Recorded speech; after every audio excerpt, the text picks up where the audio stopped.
don't know what to say, really. 3 minutes to the biggest battle of our professional lives. All comes down to today. And either we heal as a team, or we're going to crumble. Inch by inch, play by play, till we're finished. We're in hell right now, gentlemen. Believe me. And we can stay here, get the shit out of us, or we can fight our way back into the light. We can climb out of hell. 1 inch at a time. Now, I can't do it for you. I'm too old. I look around, I see these young faces, and I think, I made every wrong choice a middle-aged man can make. I pissed away all my money, believe it or not. I chased off anyone who's ever loved me. And lately, I can't even stand the face I see in the mirror.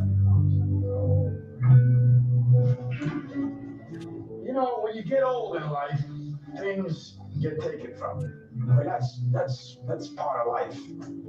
But you only learn that when you start losing stuff. You find out life's this game of inches. So is football. Because in either game, life or football, the margin for error is so small. I mean, 1/2 a step too late or too early, and you don't quite make it. 1/2 second too slow, too fast, you don't quite catch it. The inches we need are everywhere around us. They're in every break of the game, every minute, every second. On this team, we fight for that inch. On this team, we tear ourselves and everyone else around us to pieces for that inch. We claw with our fingernails for that inch. Because we know when we add up all those inches, that's going to make the difference between winning and losing. Between living and dying.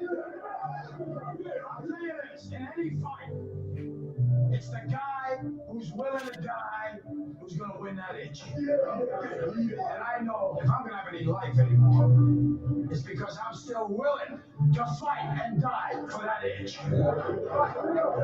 Because that's what living is. The 6 inches in front of your face. Now, I can't make you do it. You got to look at the guy next to you. Look into his eyes. Now, I think you're going to see a guy who will go that inch with you. You're going to see a guy who will sacrifice himself for this team because he knows when it comes down, you're going to do the same for him. That's a team, gentlemen.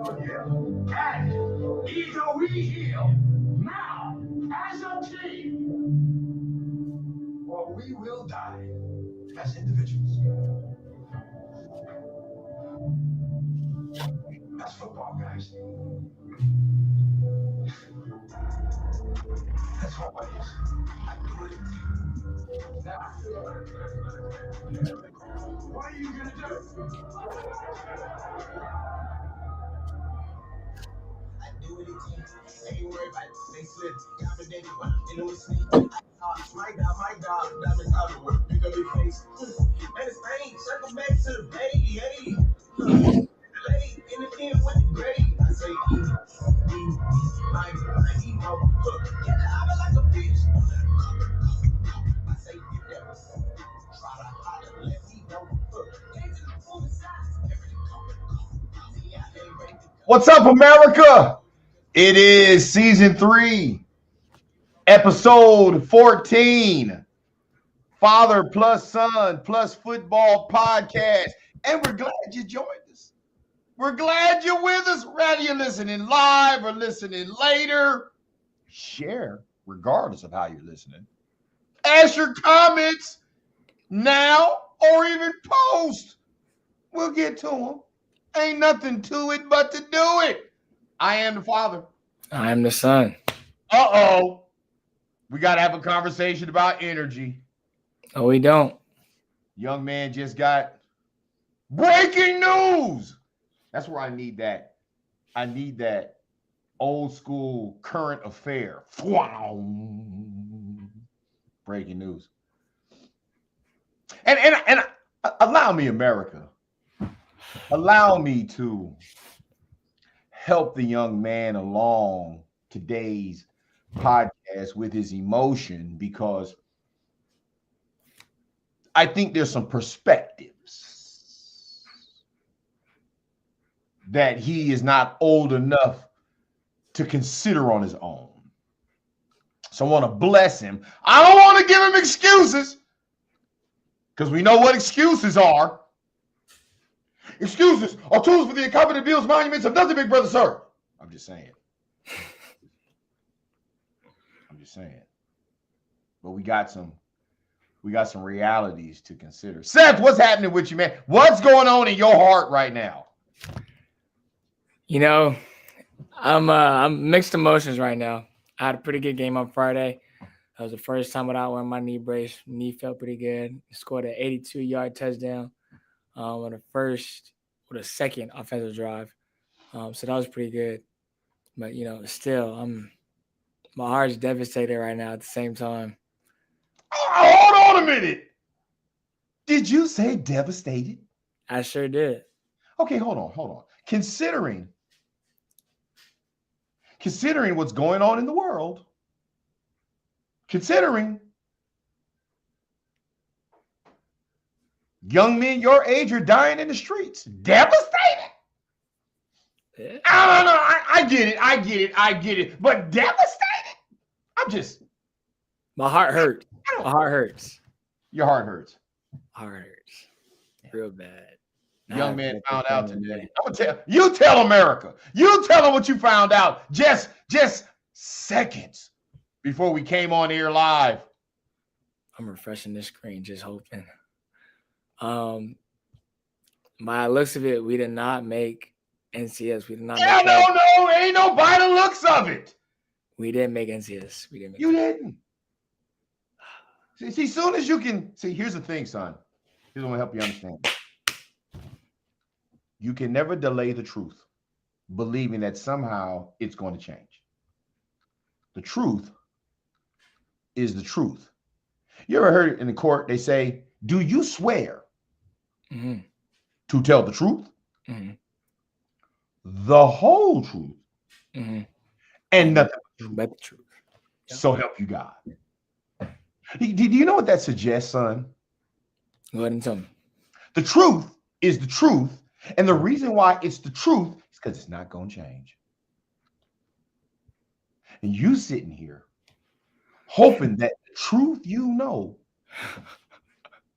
is going to what? Change. I'm hitting the refresh screen. I hope it does change. Hey, I ain't going to leave you out there by yourself.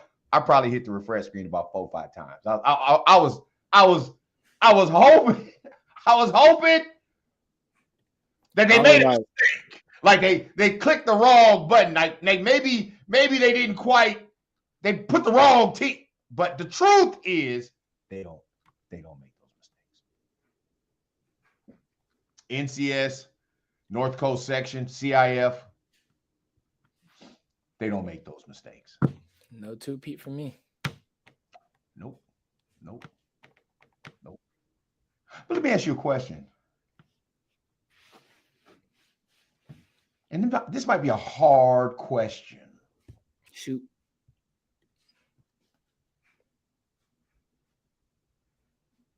Did you deserve it? Considering, I can understand you losing to O'Dowd. But should you have lost by 5 to Logan, who's in the playoffs? Should you have lost by 28 on a Saturday, an extra day to prepare? Should you have lost by 28 Nope. to Berkeley? Nope. So sometimes, as a coach, we don't say this kind of stuff in the season, especially not the athletes. And we don't talk about it among ourselves because it's not good. You don't want to create what they call bad juju. But the truth is, God is not a man that he would lie, and he gives us foresight, and we just hold on to the foresight.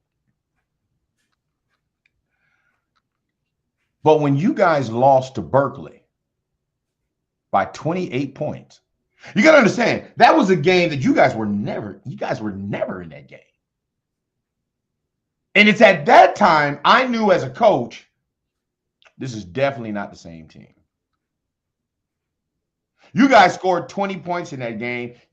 Berkeley could have gave you the points you scored, doubled it, and still would have beat you by 8. That's crazy. Now, do you think a team who loses by 28 to Berkeley on a Saturday afternoon, do you think a team like that should be in the playoffs?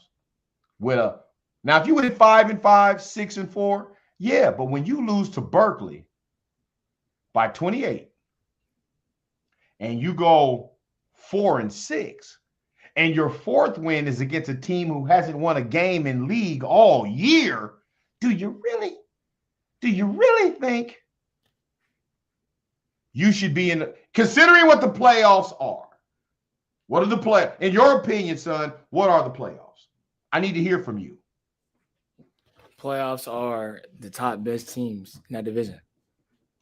The top best teams in the division. Were you the top best team even in your league? Nope, we were ranked 4th. Behind who? Berkeley. Now imagine you guys played a better game again. Berkeley was the first league game of the year, right? Yep. Imagine you did your business, all the distractions that were happening during that time. This is why we tell you as coaches, every week, you got to be sharp. From week 1, you got to be sharp. You can't take anything for granted. Everybody must know their alignment, their assignment, and their execution. And you had an amazing day against Berkeley. Your number 1 highlight until this past weekend is against Berkeley, right? Right. So it's tough to actually settle with the issues as to why you didn't make the playoffs. It's tough. It's tough. I ain't taking that away from you. I wouldn't say devastating, though. Because based upon your definition, the playoffs are the best of the best of the division. And you guys weren't even the best of your league. Well, guess what nobody can take away from you? What? You still won state. Yeah. Right? Right? Can nobody take that's going down in history. You won state. This year, the team went 4-6. A very young team. Very, very, very young team. And not only was it a young team on varsity, it was a team where the majority of the athletes that were being asked to do great things were not experienced. I mean, just think about it. I mean, think about some of your teammates. How many of them played substantial? How many of your teammates this year played 10 snaps in the state title game last year? One of your best D linemen, this was his first year ever playing on the team. Varsity. So there are a lot of things. When you look at this team for who this team is, there was a lot that was done with who this team. You guys lost 2 major coaches. Coaches who had been with the program since The new coaching staff arrived. They came in with the new coaching staff, but two of your major coaches, two of the pillars of the coaching staff left to take on head coaching jobs other places. And guess what? Between those two coaches, 20 games were played. Do you know how many games those two coaches won? They're coming off a state title with you. Do you know how many games they won? Oh, man. One each. They went 1-9. You see what I'm saying?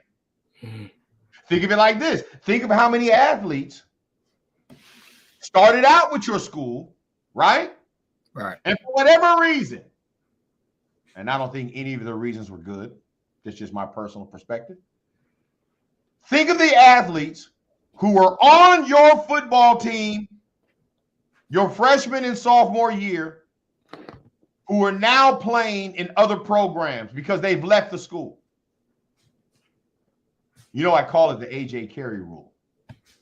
Not the rule, the A.J. Carey effect. You know what that is? Yep. When one of our teammates transferred to another school, that school beat us. Yep. They just had an article on the West Coast Preps. Chris Jackson wrote an amazing article. And you know what the headline was? Can anybody stop A.J. Carey? Say what you want to say.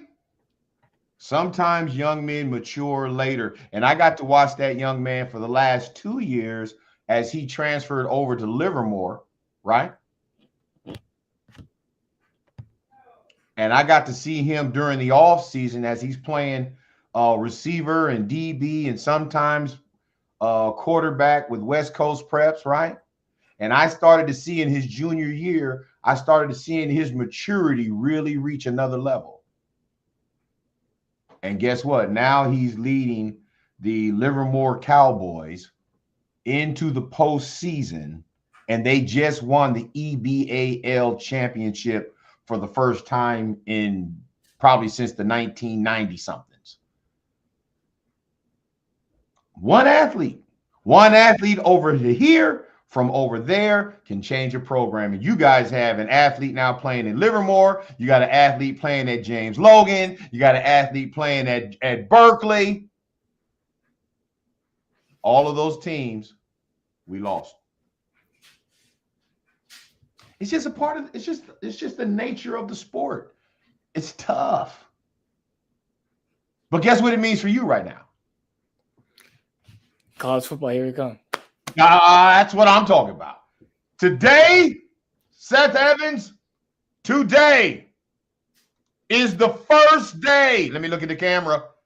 Today, son, is the first day of your preparation in preseason for college football. Oh, I like the sound of that. College football! Here we come. Well, here he comes because my address ain't changing. We don't know. We don't know what college we're going to. But we got some ideas. We got some traction. And you still got one more football game to play. You still have Classic. the All-Star game in your pocket. Yep. So while you're preparing for college football, at the same time you're preparing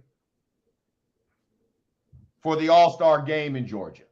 Now, how does that help you understand what's going on? It's still a bigger opportunity. You know, there's, if I'm correct, the states is how many states are there now? I think it's like 20 plus right now. 24. 24, yeah. Sheesh. Last year we had 15, 16. This year, 24. Yeah. You know tomorrow night's the draft, right? Oh, yeah. Only the coaches will be on it, on the line for the draft. I'm pretty sure somehow some kids are going to try to figure out how to sneak on that thing. But, absolutely. But the draft is tomorrow. You already know I'm going to try to. You already know. I'm just saying. You want me to draft you? I don't Where do you care want me who to drafts draft me. you at? Where do you want me to draft you at? I don't care who drafts. I don't care. If I draft you 10th, would you be mad? With the 10th pick of the draft, the team dream of the Peach State Classic Gridiron Classic, they select Seth Evans with number 10 pick. Would you be upset? Hey, getting drafted is an honor in itself.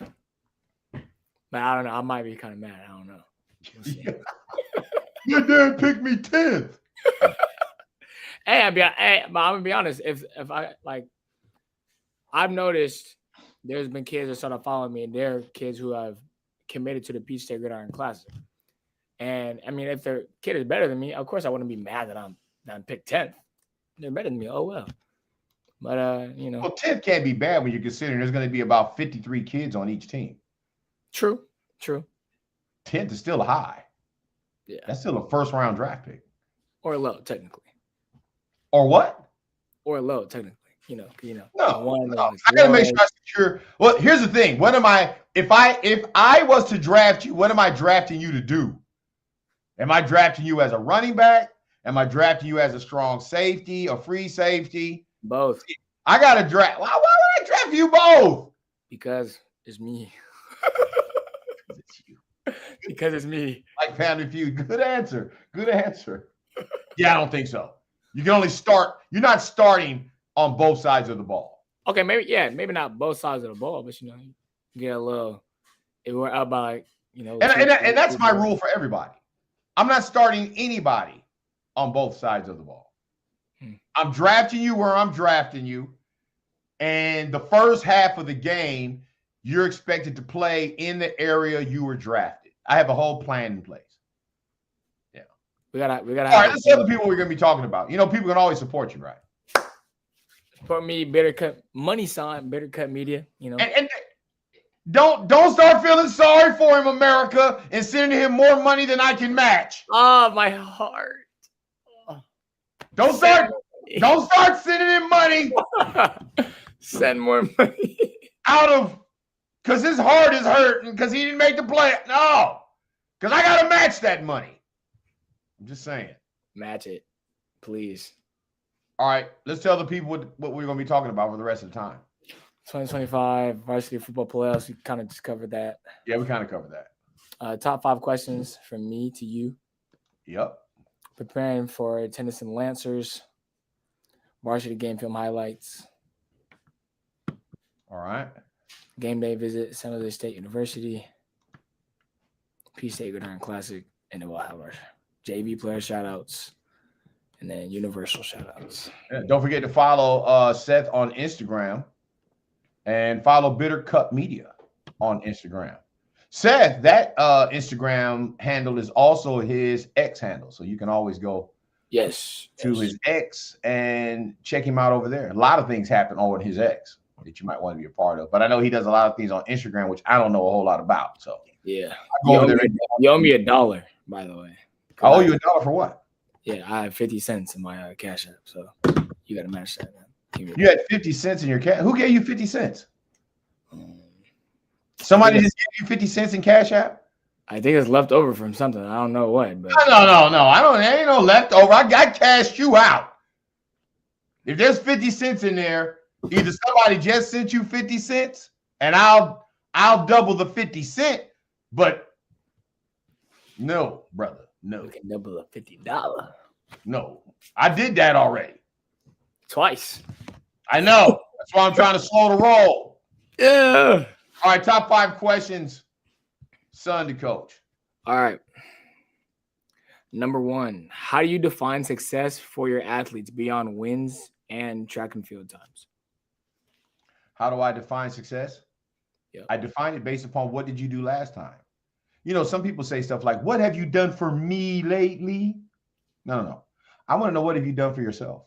How much better are you today than you were yesterday? How much better are you this week than you were last week? How much better are you this month than you were at the beginning of the month? How much better are you a month later? Season to season. I evaluate an athlete based upon that athlete. Okay. And as long as I'm seeing growth, that's why I evaluate everything, because what you evaluate tends to improve. If I can have concrete data on what we have done, what you have done, and then I can put you in training and then test that same data later, and if we see improvement, that's how I measure success. I never take kids, I don't care what sport I'm coaching, I never take kids and success and failure is based upon wins and losses, because if that was the case, we wouldn't have done what we did with the JV squad this week. Right.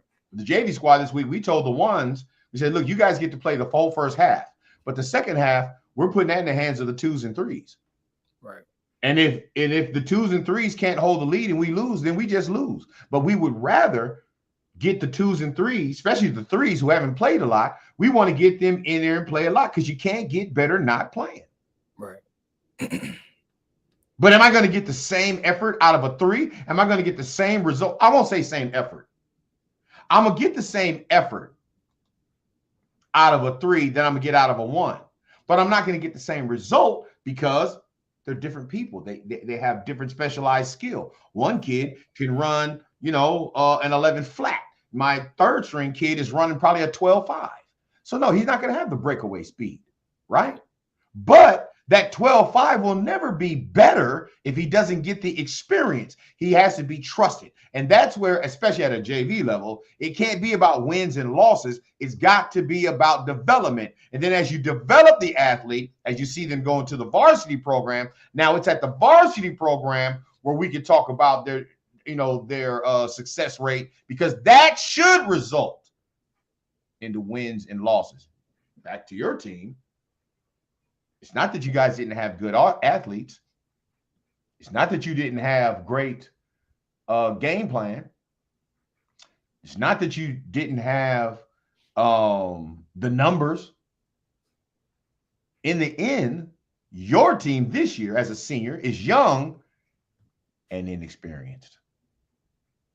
In some of those blowout games during the playoffs, the entire 4th quarter should have been played by your 2s and your 3s, so they get experience. Maybe they give up 14 points. Hell, you're up 30. So what?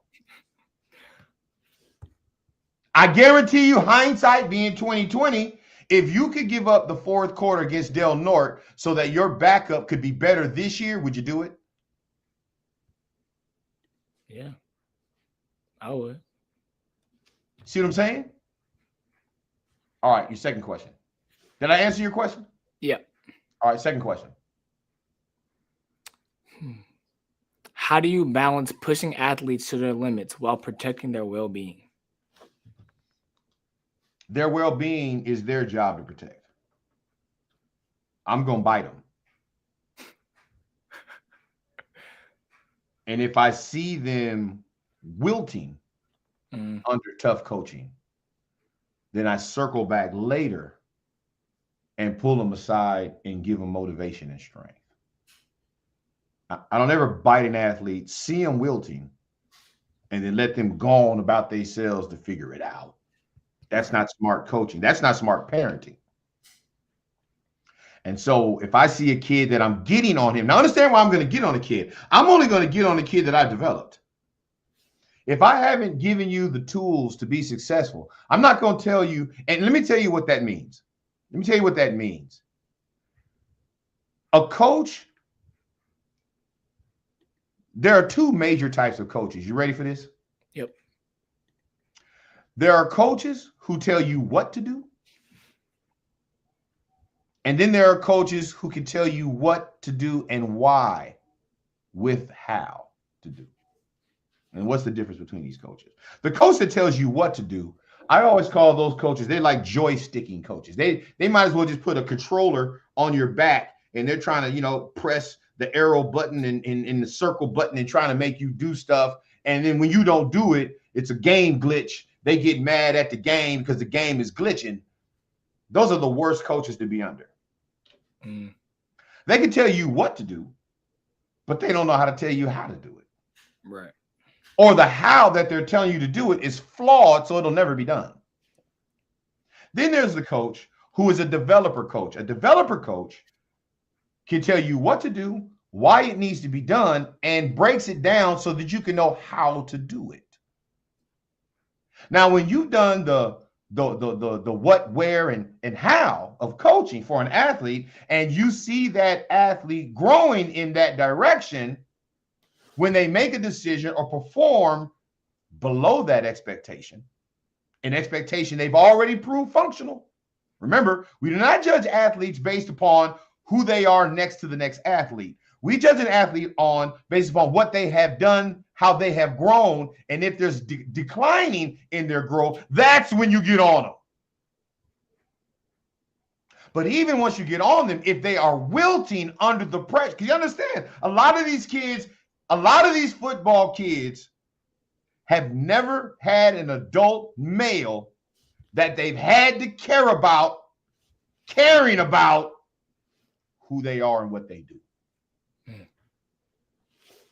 And a lot of our young males, regardless of race, regardless of financial stability, they're not used to being yelled at. Yelling shuts them off. And you know what I learned this year? I'm good at yelling. I didn't just learn that part. I'm great at yelling. But what I learned this year is, but a kid who's uncomfortable with yelling, who sees yelling as potential violence upon them, can't hear even what I'm saying. So then yelling becomes counterproductive, because I'm yelling at them to arrest their mind, to get them right, but they can't hear me, because yelling in it of itself causes them to become mute. They can't hear what I'm saying because they see how I'm saying it.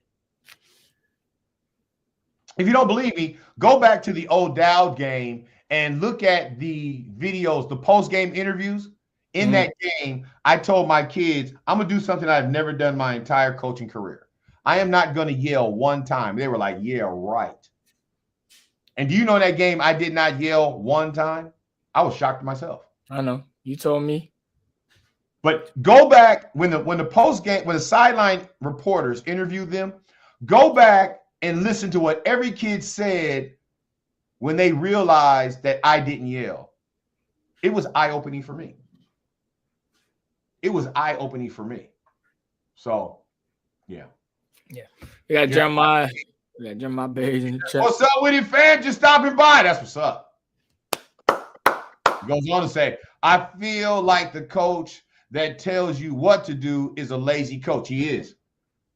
The coach that tells you what to do is lazy. And typically, the reason why they get upset with you is because they don't understand why you can't do it on your own without them.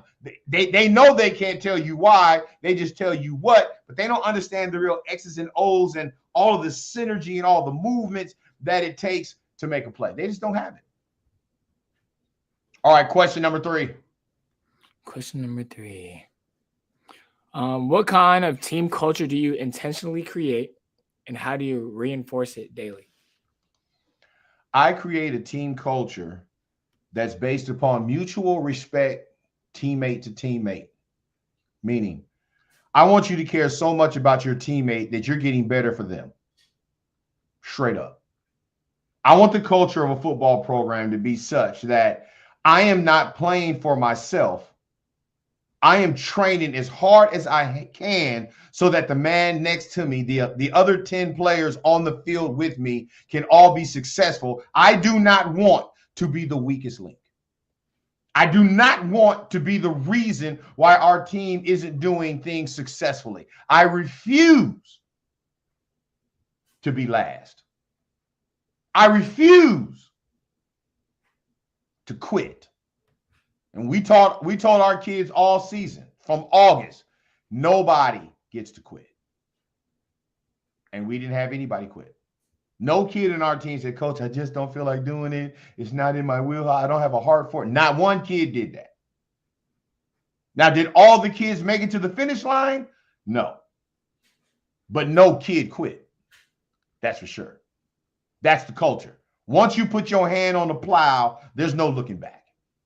Once you put that helmet on, once we issue you them helmet, that shoulder pad, that $800 worth of equipment, there is no quitting. Your job now is to get better for the next guy. And the next guy is getting better for you. And the next thing you know, we got guys like Isaiah Pray Chavez scoring their first touchdown in game 10. Tyrese Mack did all the work. Tyrese Mack did what Tyrese Mack does. He got the ball all the way down. He ran like a 40-yard run, then ran like a 60-yard run, and got the ball to the 1-yard line. We took Tyrese out. Now, under normal circumstances, I lead Tyrese in. And he deserves that touchdown because we're on the one because of his running. But guess what? That line that's blocking for him is the reason why he has those runs. Right? Right? And so what does Tyrese know? Tyrese knows that his success is based upon the line. The line knows that the success of the offense is based upon the cadence of the quarterback. And everybody on the team knows because everybody practiced hard against the scout defense. That's why we're able to perform better against our opponent, because our scout defense was better than our opponent this week in practice. So then when we get to the one, let's reward an athlete. So Tyrese humbly comes out, doesn't pitch a fit. He understands team, and he understands I've had several touchdowns. I'm doing what I do every week for the team. Let's let a guy who's my backup, let's put him in there. Let's see if we can get him in the end zone for a 1-yard touchdown. And guess who celebrated him when he got the 1-yard touchdown? Tyrese. He ain't worried about stats. Stats are important, but JV stats aren't important as varsity stats. By the way, I got your varsity stats right here. We'll get to that a little later. Jeremiah Page. Glad you're not an MPA anymore, Seth. Laugh out loud. Keep being great, brother. Dr. E, you know I love you. No doubt, brother. Hey, man, we was at your house yesterday. Jeremiah Page. Congratulations on the engagement, too, by the way. Oh, no. I don't know how the hell you engaged. I ain't even met this chick yet. How? Can I just go on a relationship rant for a minute? Who is this girl? I'm not saying she's bad because you obviously are smitten. But remember, I'm the one who had the brown sweater vehicle that when you was a senior in high school, you was riding around the city in my car. I'm just remind you of something. Picking me up. When you first got your license, whose car was you driving? Matter of fact, that's right. I trusted you so much. You would go pick Seth up from middle school before he started going to MPA, and you would bring him to me while I was and I don't know who this girl. I just need to know. You know, she's got to be dope because you are. But how come I don't know who she is? I'm just, you know, I'm getting on my young man Jeremiah Page. Love him though. Love him. Man, that was a lot of history right there. Remember him picking you up from school? Absolutely. He used to go take me to get food and all that. Great.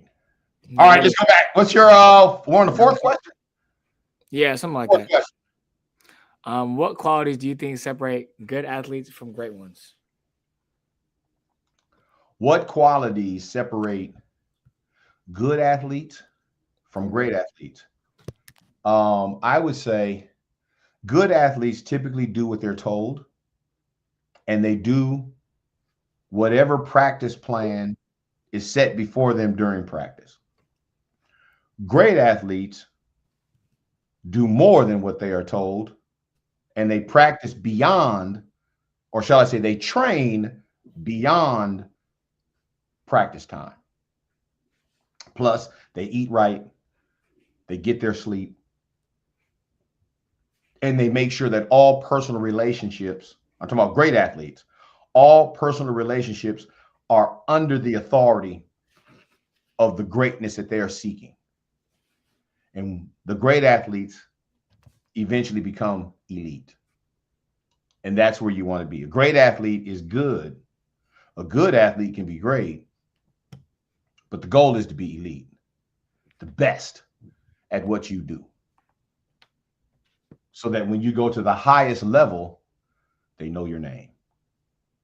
Yeah. Jeremiah Page Chapson, he says, oh my God, Seth, missed those days. Jeremiah, do you realize how much love and respect and trust I must have had to hand you my keys and I forgot all about that. He goes on to say, I got you. You meet her soon. What is soon? Like the church? Soon and very soon, we are going to see the king. That ain't like real soon. That's like soon, but not. We've been singing that song since the 1930 something, and it ain't. I'm just saying. Woo! He says, drove the Buick too. Yeah. The only car you haven't drove is the car I'm currently driving. I'm just, dope. Hey, you talking about a young man who's dope. For those of you who are listening to the broadcast, who are my athletes, Jeremiah Page was a high school student of mine at Madison Park Academy in Oakland. Never played sports, but was as close to me as any athlete I've ever coached. Dope young man. Always has been. And I'm proud. Now he's a graduate of San Jose State University. And now he's engaged to be married. That's what's up. And I know he ain't engaged just for being engaged. He's been a real one. He's been serious about the Lord since he was serious about the Lord before I met him. He's a Christ kid. I'm just saying. That's what's up. All right, your final question, Seth. All right, now this one's kind of, yeah. So, how do I put this to words? What was your most memorable moment from coaching and watching me play high school football so far? What is my most memorable moment of you during your high school career? Yep.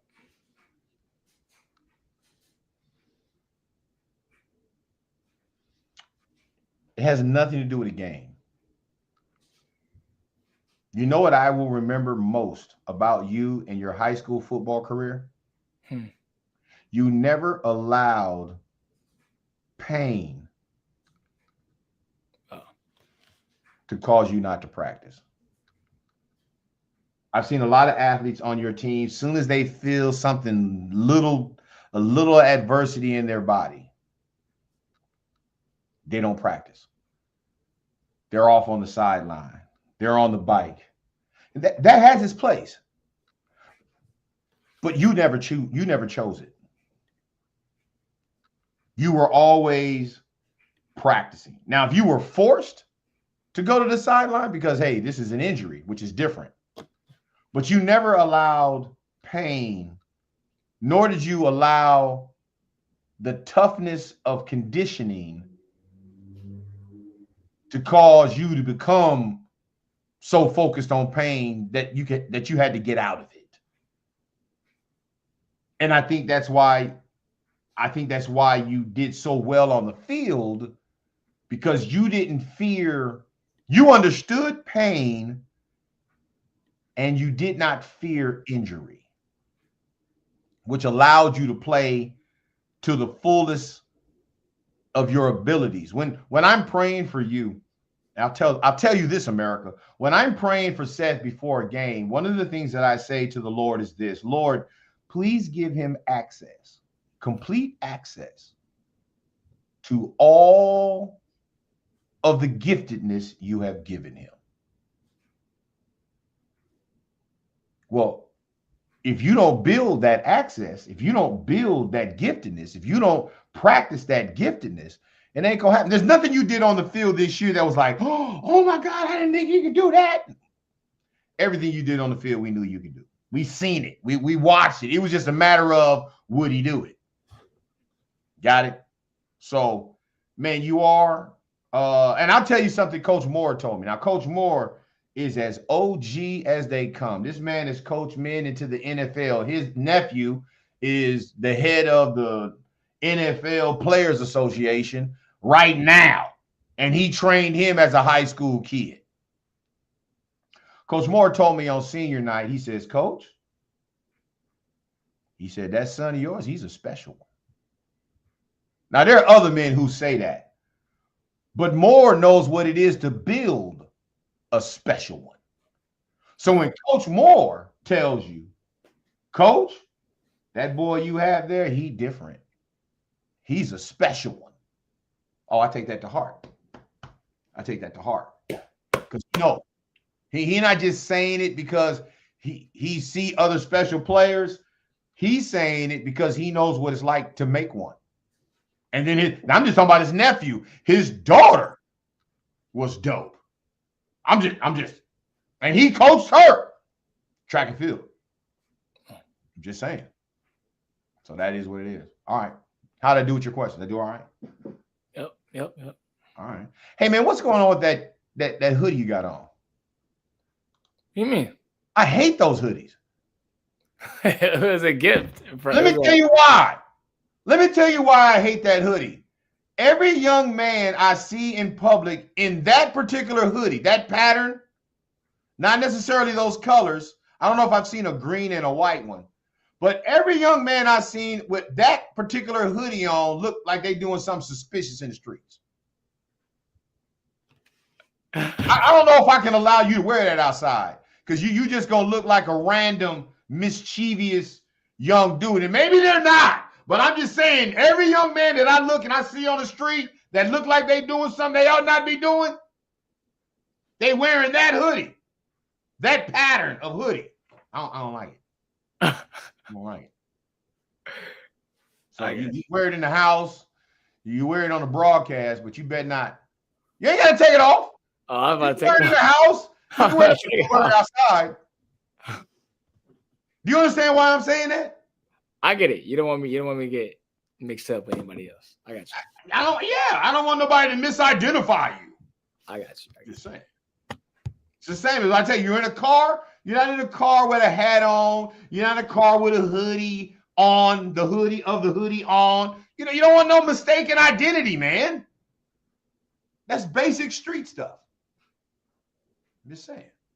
All right, preparing for the Lancers. Tennyson Lancers. It was week 11, game 10, final game of the regular season. How did you prepare? Well, first off, we were dealing with a whole lot of stuff from the bye week and the actual week for Tennyson. We were dealing with a whole lot, but in the end, we just had to suck it up, and we just had to stay sound to our technique, just do the plays. We weren't gonna try to change anything up that much. So, in the end, we were trying to win the game to get to playoffs. We won the game, and we're still in the playoffs. So. Well, you had to know that winning the game wasn't guaranteeing you to get in the playoffs, right? True. Yeah, right. But still, I was, you were hoping. I was hoping. You know what the Bible says about hope? What? Hope deferred makes the heart sick. Think about that. Hope, something you want to happen, right? But it isn't here. It hasn't happened, right? Right.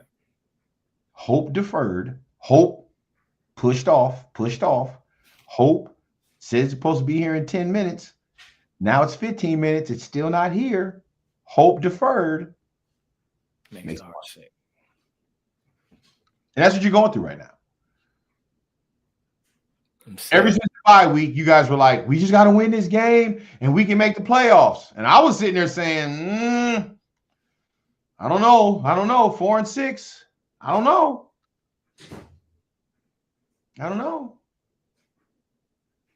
Can I do this real quick? I put some notes together. Anyways, I got my co-host, Milo Cash right here.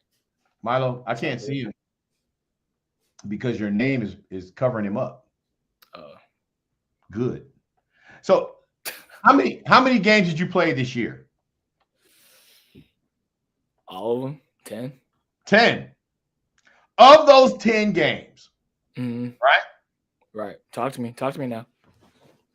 How many teams did you play made the playoffs? Do you know? 9? No. Oh. How could 9 go to the playoffs? That means TENNYSON would be in the playoffs. Do you even know? You played 10 games this year. Yeah. Right? Right. Well, yeah. How many teams did you play made it to the playoffs? How many? 6.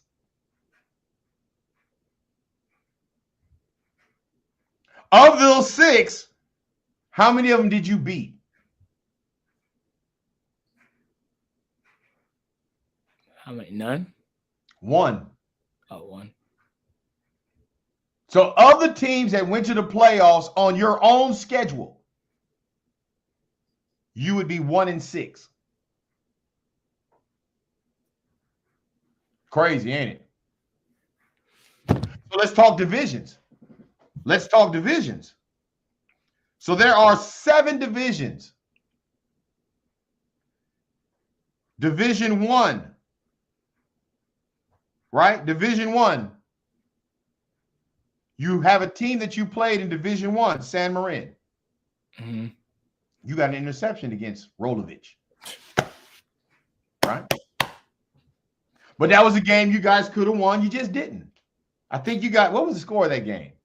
Was that game 28-14? No, we only scored once, and that was my touchdown. Oh. So San Marin, Division 1 opponent, they're in. Division 2, there's nobody in the playoffs in Division 2 that you guys played. Nobody. Division 3, there are 2 teams in Division 3. Logan, who you lost to by 5. I think that's the game where you guys were like in the red zone like 3 times and came up with 0 points. Yep. And San Leandro, team you dominated. SL? SL. But their overall record is 6-4. So it's flipped. Yeah. Division 4. You have 1 opponent. And they're the number 1 seed in Division 4. Hayward High. Understand, Hayward High took down 2 state champions. But they're Division 6. They took down Division 7 champions. They got like 3 times the amount of students at their schools. That's Division 4. Yeah. Division 5, you have a team, Salesian. You guys lost to Salesian by what? 2, 3? 1 point. 1 point? And how many times were you in the red zone and came up with nada? I don't even know. Too many. And you got 2 interceptions versus Salesian. You gave the offense 2 extra possessions. And I think 2. And I think you had a forced fumble in that game. And 2 tugs, I think. But you lost. Yeah. They're Division 5. Division 6, O'Dowd. You lost to O'Dowd. And you didn't play anybody on your schedule that's in Division 7. But when you think about it, 1 more win in your offseason puts you at 5-5. You should have beat Salesian. But that was during the time. You shouldn't have lost to Hayward the way you lost to Hayward. But the Hayward game was a game where you guys thought y'all would go in there and whoop up Hayward because y'all was the state champs. And my contention was, no, last year's team was a state champs. Y'all going into this game with a bunch of kids who did not play a lot during that entire 5-game playoff run. And Hayward got 2 transfers that mysteriously were eligible to play in the first game of the season. Just saying. I'm just saying. But in the midst of, now what do you got to say about that? What you got to say? I don't got nothing to say about that. What's done is done. I can't change the fact. So, I just got to live with it. Hey, I still got my all-star game, and I'm preparing for college and track too. Yeah, preparing for college. Today, is officially your first day Today is a new day.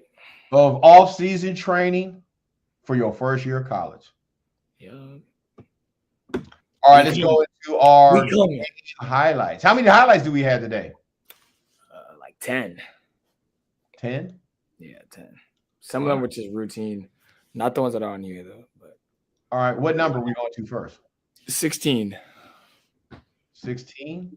Yeah. All right.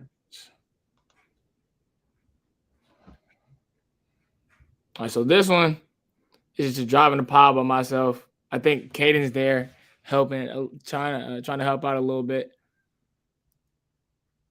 Just trying to find my run behind my blockers. I'm just driving. Enzo's too high. Enzo's got to get lower. Yeah. I wonder if they're going to convert him into a tackle next year because he's kind of tall. Yeah.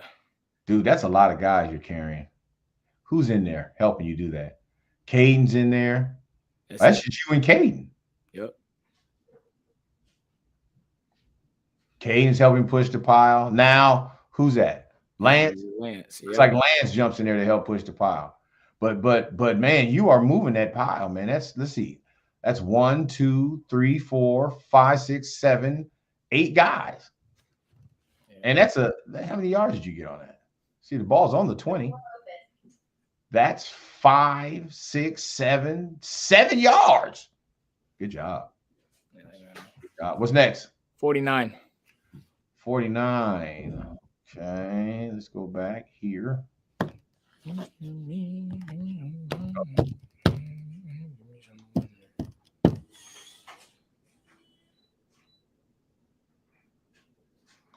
But yeah. You said 49? Yes, 49. All right. Go for me, please. Here's 49. Oh, this is great. Whop, that was right there. That move right there was something special.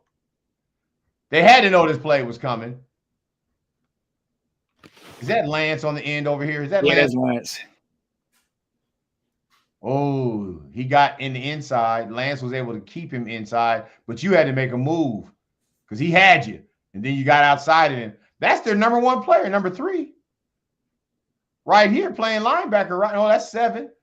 Yep. Zero's on the upper side. 3. Yeah. 3's right there.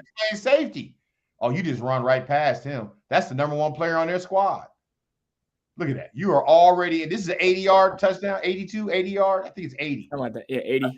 Officially, it was 80. But you are clear of the defense, 20. Got him. Soon as you got right there. Gotta so go. The 45-yard line. Street lights came on. It's time to go home. That's 65 yards. Who's that corner right there? Who's playing? Who's that receiver right there blocking? Right there. You see it? I don't know. I can't see. That's why I was trying to figure out who it is. Okay, so that's AJ, right? That's Jack. That's Jack? That looks like Jack. Hey, Jack. Hey. That stance right there looks like Jack. It doesn't look like Elijah Dysart. That's AJ. That looks like Mike Lee. Nah, Mike Lee wasn't playing. Wait. Who is this? Is it that might be Ajax. The one on the inside might be Elijah. No, Ajax never plays on the ball. This guy here is on the ball. I don't know. I'll figure it out. But hey, I'm out up. No, that's Jack. That's Jack Kamara right there. Look at that block. Look at that block. All that was just get around him, bend that corner. Dang it. Bingo. Gone. Now you're running away from him. No, now we know it's not Elijah. Because that's Elijah Dysart right there. On the sideline running with you like a relay. Ajax is right there. So we know he was on the other side. That's Zion. That's Zion on the sideline. You think that's Zion on the sideline? That's Zion. Because Zion came on the what's it called? Because Zion came on the field. Wow. Great run. 80 yards. That's the longest touchdown run of your high school career. Yeah. It's crazy. Next number. 70. 70. All right. There we go. There we go. 70. Yeah. So Zion. So hey, shout out to Zion. He's at watching the podcast. So it was Jack that set the block for me. Ajax was on the outside. Eli was on the inside. Oh, you give an update on that last play? Yeah. What they say? So Zion said, shout out to Zion Dysart. Jack set the block for me. Yep. Ajax was on the outside. Eli was on the inside. So I was right. All right, good. Yep. All right. Zion's a Peach State Gridiron Classic All-Star player too. Can't wait. Yep. This is no fly zone. Preparing for that. Oh, that's great. That's a PBU in the end zone, man. With your back. That's hard to do. Hit me in the back of the head. And I just landed on him. And I went like this. Nice. Nice. Way to break that up. And wasn't that fourth down? Yep, that was fourth down. In the red zone, fourth down. They're expected to score. They try you. Oh, you stay on it. Good. That's hard to do. Because let me tell you why I like this play for you. Because typically your character is to attack you. That man has the ball so close to you right there. Typically, Seth Evans would have tried to get a tackle for loss on the quarterback. You're right there. You see him rolling and nobody hits you. But somehow you had enough discipline to play your guy and get this PBU in the end zone, thwarting their ability to score in the red zone. This is good. This is big time play right here, boy. That's a big time play. All right, next one. Next play, 81. Now you're coming out of that end zone. Nice. Ooh. Oh, my God. Working. Made two people miss. 1, 2, 3. Oh! Nice. Nice. Because let me tell you, coaches don't give the ball to a running back they don't trust when they're pinned this far to their opponent's goal line. You guys are look like you're on the 3-yard line. Yeah, you got to be on the 3 because the quarterback is at 4. You're parallel to the quarterback at 4. You're right inside the end zone. Mm-hmm. And it's hard. You're doing a shotgun snap. Well, not a shotgun, it's pistol. But we're giving it to you back there. Oh, that's good. That's good. Now you went from the 4-yard line to now being on the 10, 11, 12, the 12-yard line. That's huge. Yeah. Do you know how many yards you had in this game? I do not. 142 yards on 10 carries. On 10 carries? 10 carries. Yeah, do the math. That's 14 yards a carry, average, but that 80-yard kind of helps. You had a 1-yard touchdown, an 80-yard touchdown, a 3-yard touchdown that was followed up with you also scoring the 2-point conversion. You had 4 tackles, 1 solo, 3 assisted. Terrible, but it was enough. It was enough to make you the leader. You're the rushing champion for the team this year, and you are the leading tackler for the team, solo and assist this year. All of those numbers are ranked number 1. Congratulations. All right, what's the next play? Who plays it? 82? 97. 97. I think this is one of the ones. You know what? What if at the Peach State Classic, I get wait. Pause this. All right. No. Yeah. Wait, no. Say what you're going to say. Sorry. What? You said something about Peach State Gridiron Classic. What if I'm able to fool around and draft you and Zion? And Bull Poacher. I heard Bo is not returning this year. That was shocking news. I'll know more tomorrow. I'm gonna call him later. Yeah, do that. I'm gonna call him later. But hey, you will have. But can you imagine having you and Zion in my Peach State Gridiron Classic? That's already good team chemistry. Now we just got to get the quarterback right. I know. And I got Carbis. I'm trying to draft Carbis because he was on my squad last year. He deserves to be on the winning squad. Now, he waited his time as a junior. He's now a senior.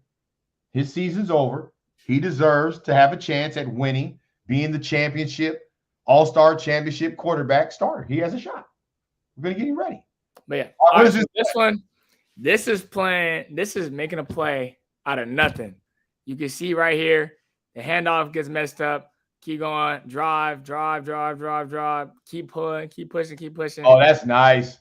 Now, see, I didn't see all this. I was kind of shocked to see this because I haven't seen your team play like this.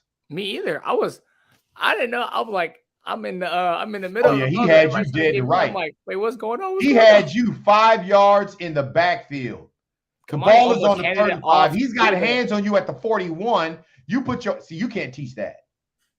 Let me show you this right here. That move right there. You see that move right there where you putting your hand on the ground? Mm-hmm. You got that from my DNA. You can't teach that.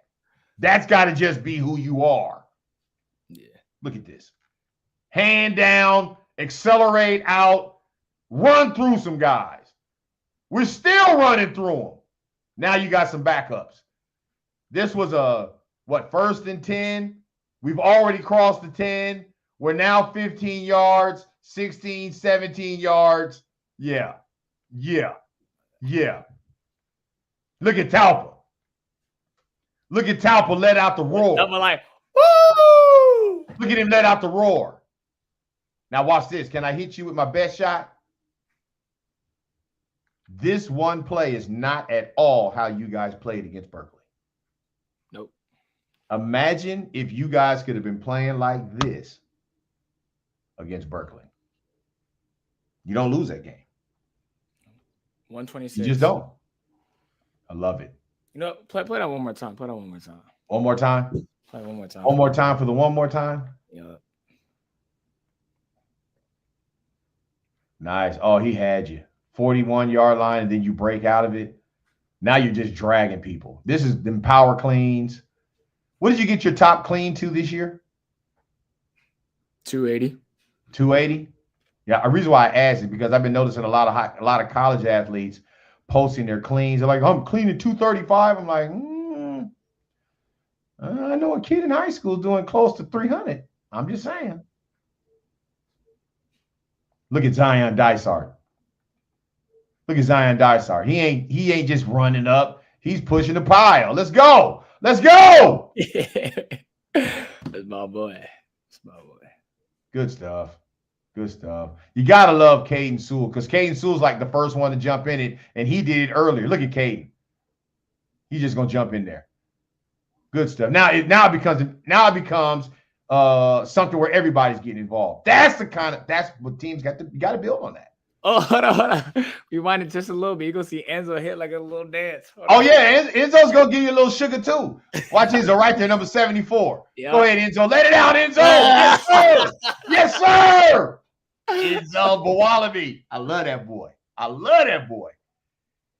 was trying to snatch that toe on the ground. All right, what's the next play? 126. 126. Okay, 126. There we go. All right. It looks like it's third down. All right. So this one's just like I said, it's just like a routine. No, brother. Let me help you. Let me help you understand something. In high school football, you don't hand the ball to the running back on 3rd and 6. Let me just help. Cause see. This is where, when it's 3rd and 6, you're supposed to throw the ball. Because according to the algorithm, getting 5 to 6 yards on third down is next to impossible. So you throw on third down, trying to get the first down to move the sticks. This year, your offensive coordinator has said, to hell with the algorithm. We've got an algorithm all to ourselves. And he has consistently trusted on third down to give you the ball, handing it off from 4 yards in the backfield, believing you can get the first down. And I would say over 70% of the time, you got the first down. How do you know this? How many times have you done a third down play where they handed you the ball and then the next play you had to stand back there and punt it? Not a lot.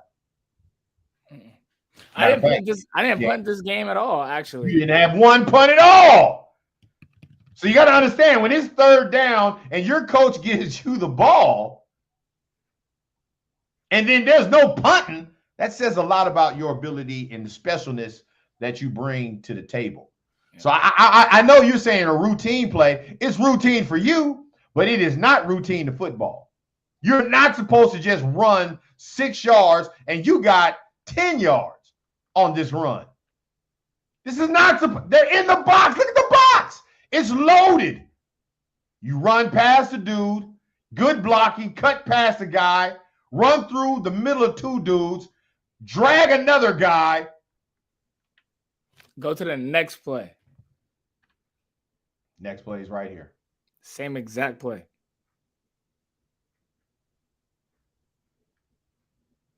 That's crazy. This is weight room. This is weight room. Weight room and track. I tell all of my JV athletes, weight room and track.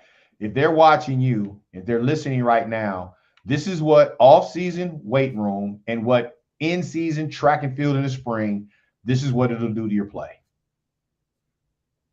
It will allow you to have access to abilities on the field. Just got to commit to it. Wow, that's good running. Hello. That's good running. Next play. 130. 130. So we are at the 3-yard line. Yeah, this is just. That's the. I could have probably just walked into the end zone. They didn't want no more. They didn't want no more. Good blocking though. Who's that came in and helped out with that double team? That's Who's Donnie. Who's that fullback? That's Donnie. Edwards. Donnie Edwards. Oh, he's the one that creates this. That's the Red Sea. He seals that guy off. The corner didn't want no part of this one. The corner wasn't coming in there. But Donnie, he double teamed with Enzo, right? Mm-hmm. He walled that off. You walked in. You owe him lunch. You didn't get touched. Him and Jack. That's good stuff. Yeah. 133. I see my sideline reporters in the end zone taking photos of you. That's Alexa and Maya McComb right there that you run right to. Right there. Look at them taking pictures. I love those. 133. All right, 133. Yeah.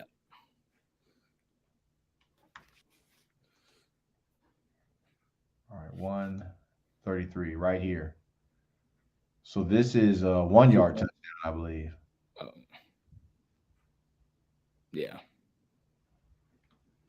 Yeah, that's 3 touchdowns for the night. No, that's the extra point. That's the extra point, right? Yeah, that's the extra point. That's the extra point. Yeah. But they were shooting that gap. I'm gonna be honest. I'm amazed at how you're a bit, because like this is like a pause step, and then your ability to accelerate. Your first step of acceleration is just amazing because you can add. See, a lot of guys can accelerate on a first step, but they don't have power with that. You have equal power and acceleration in one step. Mm-hmm. That means you can bring the funk and the speed in one step. That's kind of rare. We're going to build on that during the offseason. All right. Is that it? Accelerator Merchant, 161. 161? Yeah. All right. And then that would be my last play. 161. Where you go? What's up, dude? All right. Here we go. This is Ajax. Yep. All right. Now, pause it. I am third from the top, so I'm already in my stance. Right here. That's me right there. I'm in my track and field stance for my 100-meter dash. You see, they have some weird call. Oh, yeah. Let's go get him. Oh, they had done this earlier, and you just ran him down. He had no chance. There was no way in the world he was going to be able. Good job. I'm going to be surprised, though. He did not live up to the hype. Now, that sounds wrong, but he was getting overhyped. Is that number 3? Yeah. Yeah, it's funny that you say that because I'm like, somebody needs to go back through the tapes and do his stats because I'm having a hard time believing that young man had 1,500 yards rushing. Yeah. I'm just having a hard because right now he is the number 1 ranked rusher. Yeah, I think you're at number 3 behind Jamon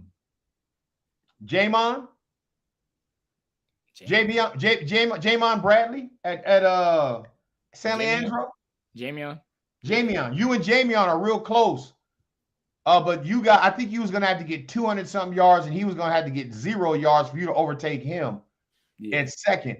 But this guy had 1,500 yards, and they're 0-5 in league. I'm like, I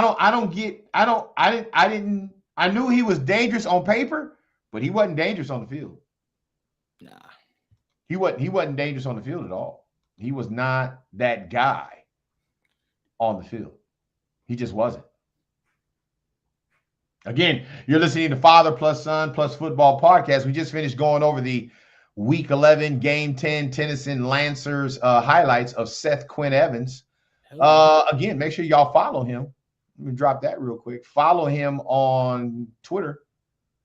Well, X and IG right there. And then follow Bitter Cup Media, the company, the platform that he's on. If you have questions, go ahead and type it in the comment section. I don't care if you're watching on YouTube, watching on Facebook or whatever. Hit your questions. We'll go from there. All right, Seth, let's move from varsity game highlights. There's some good highlights, man.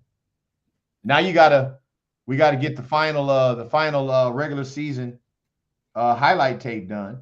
Yeah. And get that out later tonight. We got the stats. We'll see how all league goes. 142 yards rushing. On Tennessee. I said maybe like around like 150, closer to 200. Yeah. Not bad. You know what you did for the season? I think season stats 330. Season stats, total yards 748. You had 137 carries. You had 13 touchdowns. On the defensive side, you had 74 tackles, 1 sack, 1 forced fumble, and 4 interceptions. Speaking of interceptions. Nope. It's over. Speaking of interceptions. It's over. It's over. I'm just. No, we can talk about that. I should have got that. I'm gonna be honest. Like he had a wide open pick 6, America. It would have went for about 60 yards. Nah, I would have dropped it. Yeah. It's all right.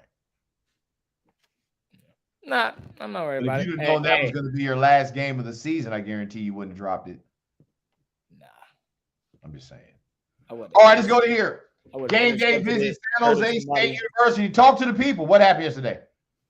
So yesterday I went to the San Jose State game. It was a pretty good game. They played against Air Force. They lost 26-16, something like that. But yeah, overall it was a pretty good game. I talked to the Coach Boj, one of the coaches there. So Talk a little bit about that, because you didn't go to San Jose State like on a recruit visit. I just happened to say, hey, let's go to San Jose State game.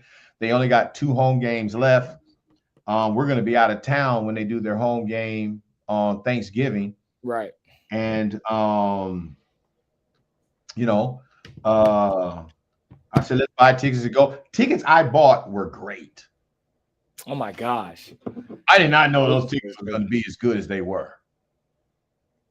I would buy those tickets again. Yeah. But we're sitting on basically the front row of the stadium in the middle section.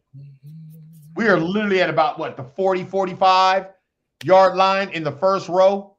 Yeah. And as we're sitting there pregame eating nachos, you had jalapenos on your nachos. I didn't eat them though. You got them and didn't eat them? Yeah, I mean, you ate your nachos. You ate all the cheese on the top of your nachos so that your nachos on the bottom didn't have no cheese in the end. You were just eating chips. You got to learn how to take the cheese. You allow there to be too much cheese on one chip, and then you have chips that have no. You got to learn how to eat nachos, man. Yes, that's true, but I'm gonna be honest. I was too hungry. I just wanted to eat something. You got to learn how to take the nacho chip and let the other cheese drip onto the chips that have no cheese. Nah, or you're gonna be having cheeseless nachos. That cheese wasn't dripping. That cheese wasn't dripping. I'm just saying. It was staying still. I'm just saying. You got to mix it up. You can't always grab the top. Sometimes you got to grab the chips at the bottom, scoop the top. It's a lot to learn, man. Double, you got a sandwich. I'm just saying. But you were sitting on the front row. San Jose State comes out. They're doing their pregame stuff. I'm eating my chips, drinking my Gatorade, and next thing I know, you standing up because somebody done called you to the railing to talk to you. Talk to America about it. So yeah, I was eating, got back from the snack shack. Coach Boj sees me, says what's up. He told me to come down real quick, and he was asking how things were going. I was like, things are going pretty well. He had asked me how my film going. I was like, my film's going pretty well. I sent him my weeks 1 through 9, and he said, yeah, I had to go back on Twitter because he hasn't been on Twitter because he's been so focused on his team. So I'm like, okay, that's understandable. I respect that. So yeah, and I also said I'm going to send him my week 10 highlights. So yeah, well, we'll see. Yeah. I mean, hey, how many athletes did he see in the stands and bring down to the field where he was, to the railing? I don't know. I didn't see one except for me. Exactly. Yeah. That's rare. That's respect. That's dap. You know what I'm saying? Yeah. So yeah, I saw like the reactions of like all the other people that are like in our section when he called me down, and I heard like whispers. I didn't hear what they were saying. They were like that's literally all I heard. And I went back up and I just see like 40 people just staring at me. And I'm like, okay. So what were some of the things that you remember about yesterday's game? Hey, my favorite part was their third and fourth down theme song. Oh my gosh. It's called Spartan.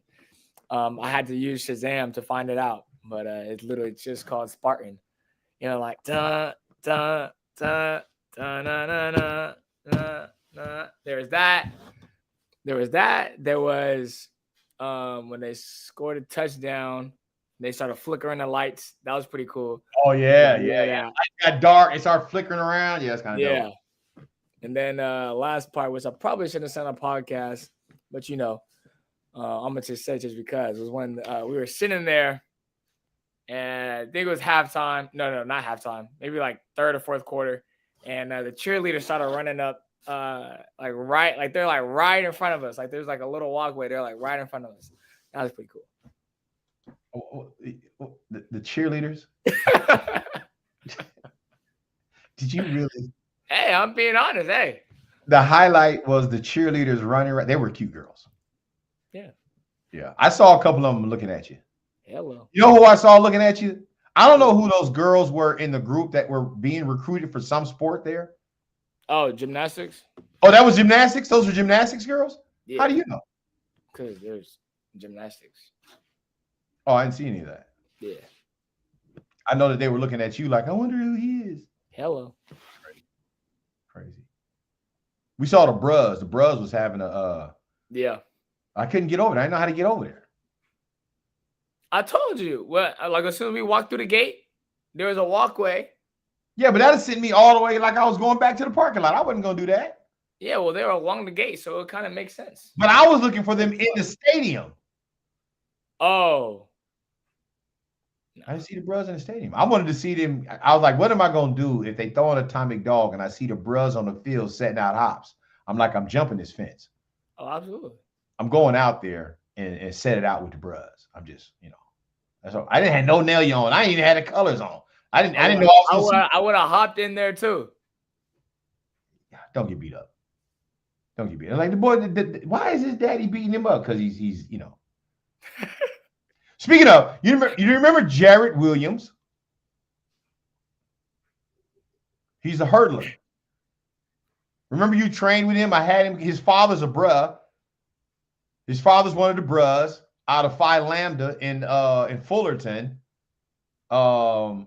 And his son Jared is a. You guys used to be doing JOs. He would be in the older level, and I think he went to. I forget what college he went to. But he would come home during the break, then he would need a place to train. And your freshman year in high school, you were training with him on the track. You were following him on the track. He's real tall. Oh, yeah. Garrett. Yeah. I guess this weekend he just crossed the burning sands of Omega. So he's now a bruh. He's a Q. He's a legacy. That could be you one day. I'm just saying. Hopefully, whatever squad I go to, they'll have frats there. Well, yeah, you're gonna if becoming a Q is a part of your college experience, then you're really hoping these HBCUs and these D1 schools come through. San Jose State has them, but I don't think they have Qs at Lewis and Clark or at University of Pacific. Oh no, Pacific University. Definitely not Pacific University. Definitely not. I don't know. They could. I don't know. They could have an area school where they do like district wide. I don't know. Got to find out. Linfield, I highly doubt it. Very much specific. Peach State Gridiron Classic. Looking forward to this. Oh yeah. Looking forward to this. So the draft tomorrow night. All wait. the coaches will be on to do the draft tomorrow night. But it's just coaches, no players. You guys will find out when you arrive. I'm gonna hold a cup to the door. Yeah, I can see you trying to do that. I'm gonna have something by the door that I can, like a loud horn, to just blow your eardrum. Or I'll just do like I'll do it very easy. I just send you somewhere with your mom on a Target run or something. That's wrong. Get your sister to get you out the house, or just send you to an ice bath. Hey man, it's time for you to take an ice bath. Just saying. Matter of fact, you gotta take an ice bath today, later tonight. Yeah, when it's colder. But the Peach State Gridiron Classic is going to be taking place in December, the 29th through the 30th. Oh, no, the 28th.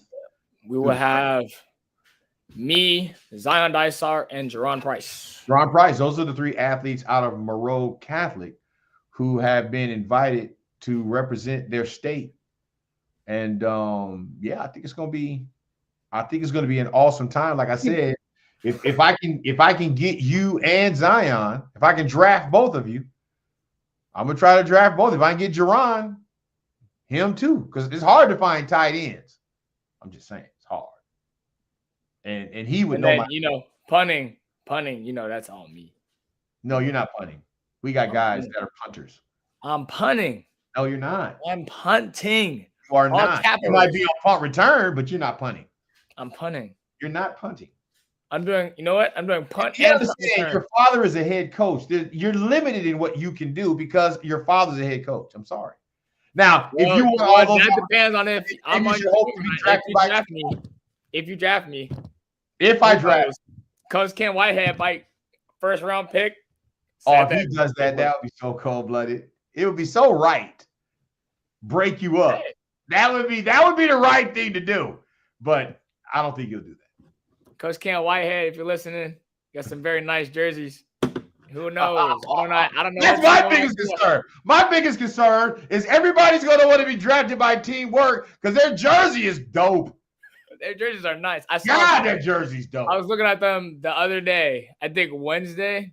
Oh my gosh, that gold in the middle is nice. How many? One of each. Who knows? Well, I do it like a jersey swap. Follow on Twitter, recruit NE_GA. Do that to yourself. You'll be blessed.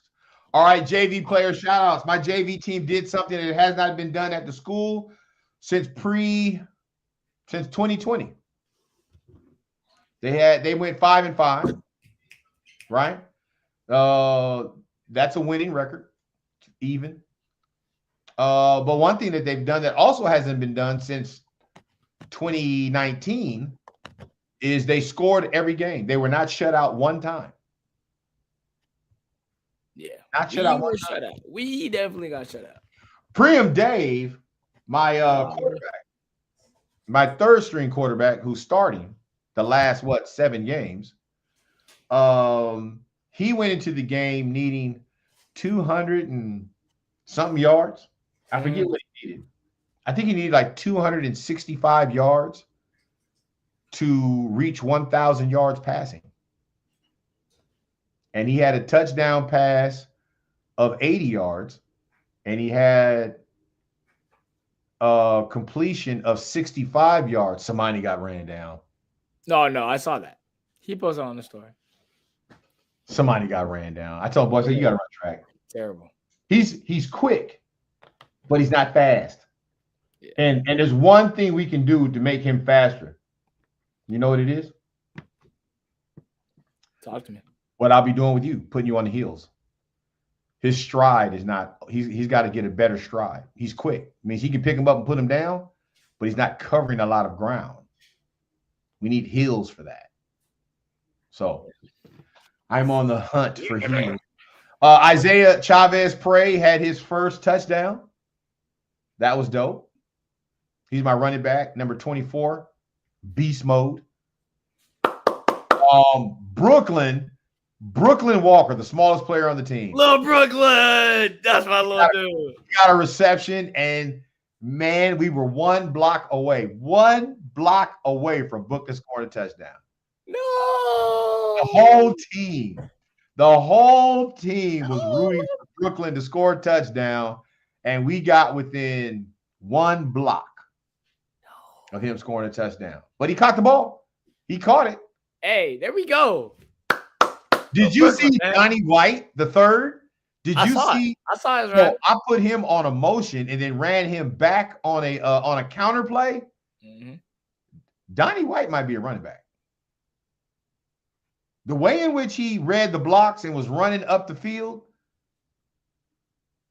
he might be a running back. He might need to be thought of.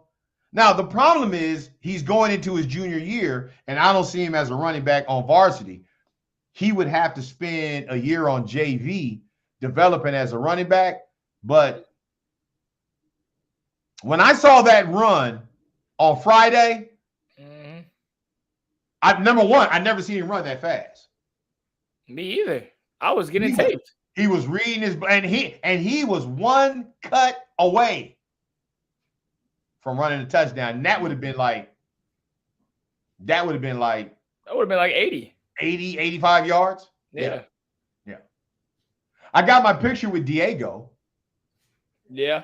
Oh, Diego, I saw that being taken. That was my first win at the high school was a game where he played quarterback.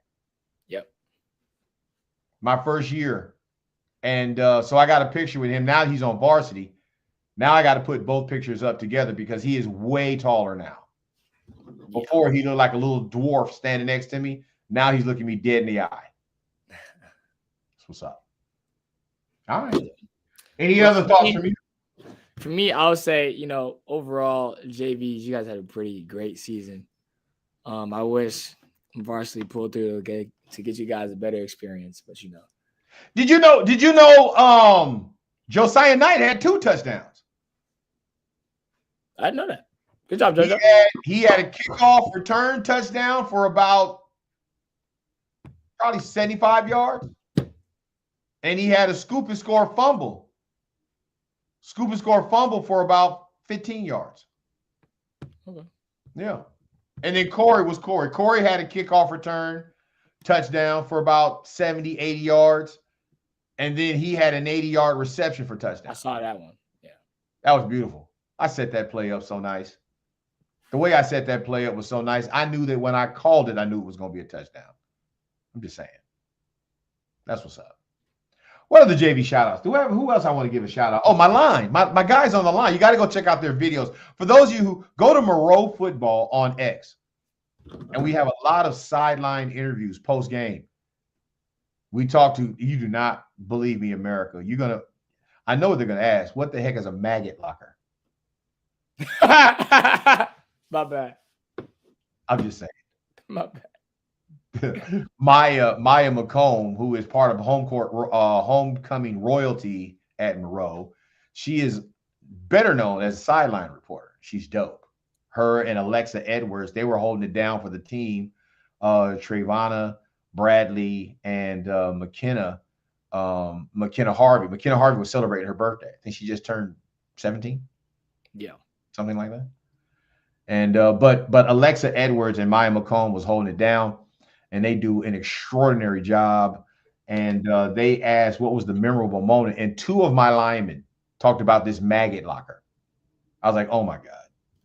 People are going to see this. This is going to go viral. That's very much disgusting. But Alex Alexander, Anthony Lopez Gutierrez going up to varsity. Yeah. Who else? Ride to Saleh. Ride to Saleh owes me $30 for a t-shirt I did for him. But I had a deal with the special teams is that if they got a touchdown on special teams, whoever's on the field for that touchdown, we get $10. Rye was on there for two of them. So he's telling me at the end of Friday night, Coach, I only owe you $10. You can keep the 20. Now I only owe you $10 for this t-shirt. He needs to go to college for business management because that was smart. All right, your final shout out, Seth. Hey, things didn't end up turning out in our favor. Luckily, I was able to have a pretty much of a good, successful senior season, despite the wins and losses. Next step is coming sooner than you think. Stay tuned. All right, America. We'll see you next week. We'll probably do a couple of, reruns, re-airs. And then definitely we'll be doing the broadcast, getting ready for the Peach State Classic. We got some people that we still want to interview along the way, so we'll probably still be doing live stuff. We got a few more weeks to go. Do you think, this is what, episode 14, I think? I think it's episode 14. Something like that. Do you think we'll be able to do a broadcast in Georgia? Absolutely. Figure it out. All right, about that. Be dope. Yeah. We'll be there that Sunday. Live draft. That's what I'm saying. All right, America, God bless you. Share. Subscribe to the YouTube. We're out.